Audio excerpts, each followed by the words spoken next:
Bismillahir Rahmanir Rahim. Assalamu alaikum wa rahmatullahi wa barakatuh. Alhamdulillahi wa kafa wassalatu wassalamu ala al-Mustafa wa ala ibadillahi alladhina istafa, amma ba'd. Karibu tena mtazamaji wa kipindi chako pendwa, kipindi cha elimu na uongofu, kipindi ambacho kinalenga kujenga imani zetu na kukuza maarifa ya dini yetu tukufu ya Uislamu.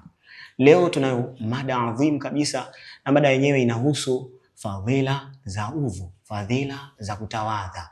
Ni zipi fadhila za kutawadha? Nini maana ya udhu? Kuna thawabu zipi ambaye anayedumu na udhu? Tunaye Ustadh Suleiman Muhammad ambaye yeye ndo atakaye tufafanulia kwa undani zaidi juu ya mada yetu ya leo adhim. Tupate kuweza kumsikiliza. Utakuwa nami Alhabib Musa, lakini nimpe nafasi pia Sheikh wetu, mgeni wetu wa leo, aweze kuwasalimia. Assalamu alaikum wa rahmatullahi wa barakatuh. Bismillahir rahmanir rahim. Alhamdulillahi lahul hamdu kullu wa ashhadu an la ilaha illa Allah wahdahu la sharika lah wa ashhadu anna sayyidana Muhammadan abduhu wa rasuluhu sallallahu alayhi wa ala alihi wa sahbihi wa sallam, amma ba'd. Kwa majina naitwa Ustadh Suleiman. Nikushukuru Ustadh Musa kwa kunikaribisha katika kipindi hichi ambacho kinaleta faida mbalimbali kwa waumini na kwa Uislamu na kwa watu wote kwa ujumla. Naam, karibu. Naam, Ustadh Suleiman Muhammad. Tunataka kufahamu udhu maana yake nini? Udhu ni kitu gani au ni kitendo kipi? Karibu. Naam. Assalamu alaikum wa rahmatullahi wa barakatuh. Asalamu alaykum wa barakatuh. Tukizungumzia udhu kama udhu, mara nyingi tunaona watu wanachukua udhu, lakini pengine kuna watu hawajui udhu ni kitu gani. Lakini hata yule ambaye anachukua mara kwa mara hajui udhu una faida gani, ama ni udhu una nafasi gani katika Uislamu. Tukizungumzia udhu kama udhu, fadhila za udhu, Bwana Mtume sallallahu alaihi wasallam anasema katika hadithi ya kuwa al-wudhu huwa shatrul iman, kwamba udhu ni nusu ya imani. Na tunapozungumzia imani kama imani, Mwenyezi Mungu Subhanahu wa Ta'ala anatutaka sisi waja wake tuwe na imani, lakini pia Bwana Mtume sallallahu alaihi wasallam katusisitiza vile vile tuwe na imani. Kwa hivyo imani kama ulikuwa nayo nusu, ukikamilisha udhu, basi sawa sawa pia umekamilisha nusu ya imani, imani yako inakuwa kamili. Kwa hivyo tukizungumzia udhu, maana yake ni kile kitendo cha kujitaharisha, kuwa na tahara. Tahara ni kule kuondokana na hadathi ndogo na hadathi kubwa. Kwa maana ukiwa na udhu utakuwa huna hadathi ndogo, lakini pia ukiwa na hadathi ndogo utakuwa huna hadathi kubwa. Kwa hiyo udhu ni kitendo cha kujitaharisha kwa kutumia maji katika viungo maalum, tena kwa nia ya ibada. Naam. Udhu una fadhila zipi? Naam, kama nilivyotangulia kusema kuwa Bwana Mtume sallallahu alaihi wasallam anasema al-wudhu huwa shatrul iman, kwamba udhu ni nusu ya imani. Kwa hivyo imani yako ili iwe kamili, basi lazima udumu na kuwa na udhu. Kwa maana tunaona hata watu wema waliopita walikuwa wanadumu kuwa na udhu mara kwa mara, kwa sababu kuchukua udhu ni nusu ya imani. Naam. Labda unaweza kuwaeleza wale ambao ndio wageni katika Uislamu, au inawezekana vile vile wale ambao sio Waislamu, kwa nini Waislamu tunapenda kutia udhu? Udhu umewekwa kwa ajili ya kufanya kitu gani? Naam.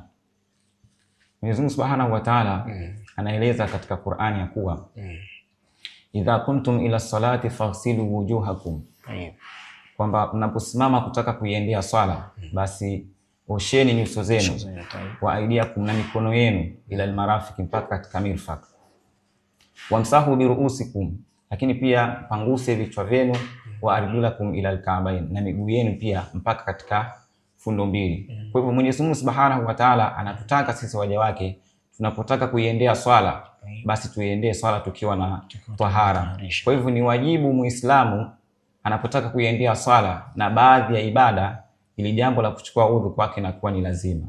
Kwa hivyo kama Muislamu, basi ni lazima na wewe ujifunze pia kuchukua udhu na kujua thamani ya udhu. Na mtazamaji, bila shaka tumeweza kuona faida na umuhimu wa kutawadha, na tumefundishwa hapa na ustadhi wetu hapa Suleiman Muhammad kuwa unapotaka kuiendea ibada lazima uchukue udhu. Lakini Ustadh Suleiman, inawezekana mtu akawa afahamu masharti ya kutawadha ni yapi unapotaka kuchukua udhu. Tueleze tupate faida. Naam. Masharti unapotaka kutawadha, kwa sababu masharti yapo mengi. Lakini moja katika masharti ya kutawadha, basi mtawadhaji kwanza ni lazima au Muislamu. Naam. Lakini pia lazima, kwa kuwa kutawadha tumesema unatumia maji, basi katika vile viungo ambavyo unataka kutawadha, basi lazima visiwe na kizuizi ambacho kitakuzuia yale maji kufika katika ngozi. Mfano pio ama rangi tumepaka. Mfano tunaona wale watu, kuna watu ambao wanapaka rangi labda katika kucha na sehemu zingine, au michoro tu ambayo imechorwa katika ngozi, michoro ambayo inazuia maji kufika katika ngozi. Kwa hiyo vitu kama hivyo ni lazima uepukane navyo ili udhu wako uweze kukamilika. Na kuna fadhila zipi kwa yule ambaye anadumu na udhu mara kwa mara? Naam, fadhila zipo kwa sababu kuchukua udhu, kuna ibada ambazo ni lazima kwa wewe kufanya ukiwa na udhu.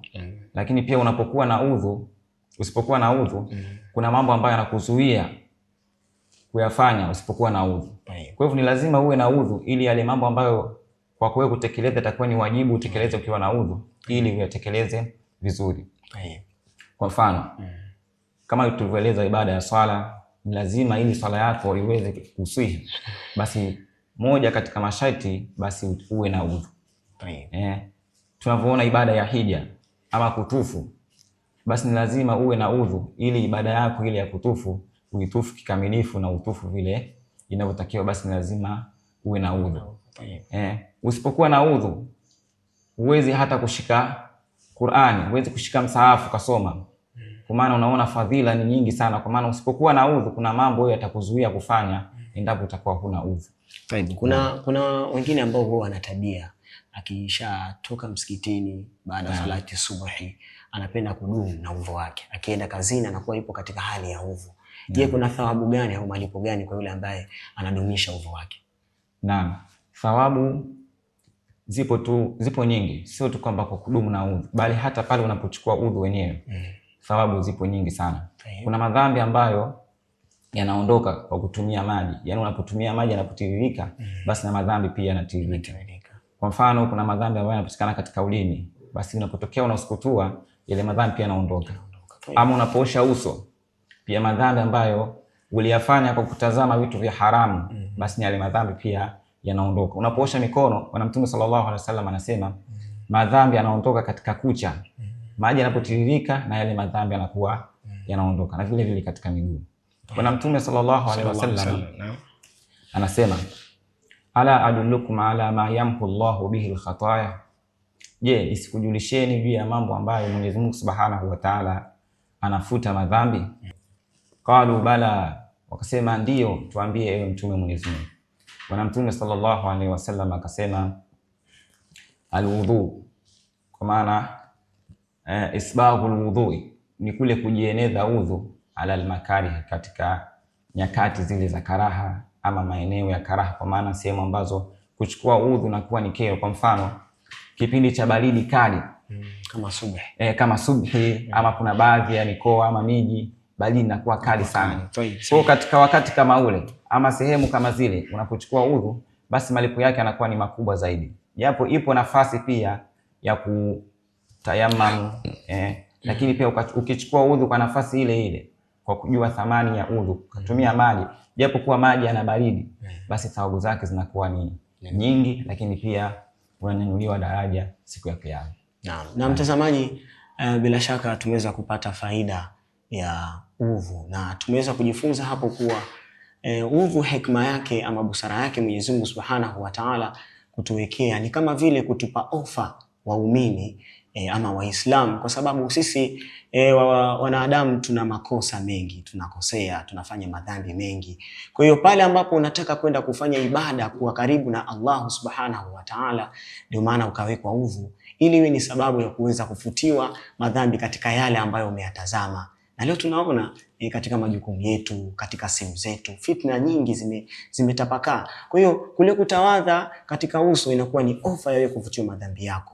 Ule kusukutua inakuwa ni ofa ya wewe kufutiwa yale ambayo umeteleza katika kusema, kama alivyotueleza hapa ustadhi wetu Ustadh Suleiman. Kwa hiyo udhu hekima yake kubwa ni kwa ajili ya kujitakasa na kujisafisha ili uweze kumkurubia Mwenyezi Mungu Subhanahu wa Ta'ala ukiwa safi kabisa.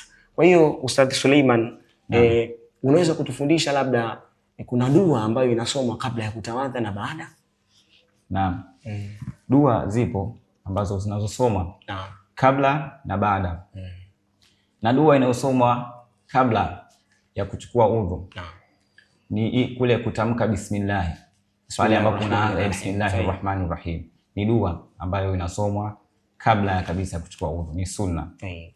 Lakini pia unapomaliza kuchukua udhu, ipo dua pia ambayo Bwana Mtume sallallahu alaihi wasallam katuelekeza kwamba unapomaliza kuchukua udhu, basi sunna, miongoni mwa sunna za kuchukua udhu, basi unaelekea kibla, unanyanyua mikono, kisha unasema ashhadu an la ilaha illa Allah wa ashhadu anna Muhammadan Rasulullah. Allahumma ij'alni minat tawwabin waj'alni minal mutatahhirin waj'alni min ibadika salihin. Hii ni dua ambayo inasomwa baada ya kuchukua udhu.